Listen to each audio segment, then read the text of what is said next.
Metterò alla prova anche l'anello, cioè il tubo di prolunga della Fuji, l'MCEX, quello da 16 mm.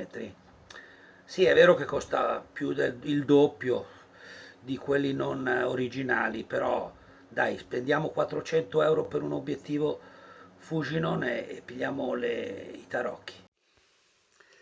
Ecco, con il tubo di prolunga, come vedete le distanze di lavoro sono proibitive.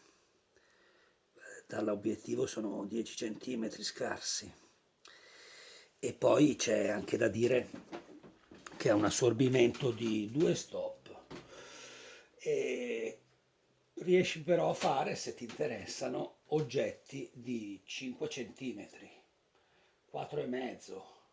Adesso ho montato, il tubo è montato su un 35 della Fuji in APS-C. In conclusione, ecco, qua c'è la macchina con montato il tubo di prolunga da 16 mm. La distanza obbligata, devi stare combinazione a 16 centimetri, beh, è facile anche ricordarselo, proprio preciso al mezzo centimetro. Dopodiché allora puoi anche usare il focus asset, vedete io ho messo quello rosso che evidenzia quelle due piccole medagliette.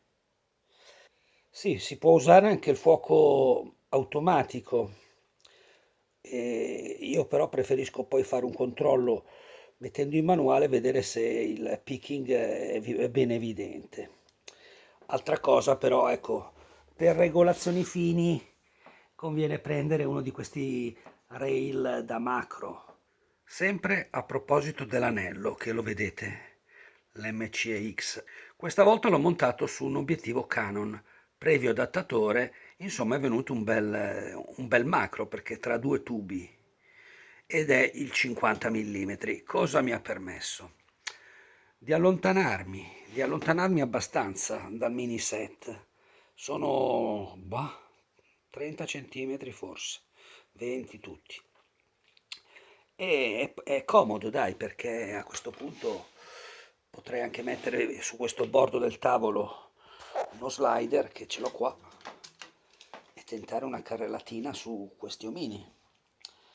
Ecco, altra cosa che magari ecco, a chi ha la Fuji, questo è Cam Remote, l'applicazione.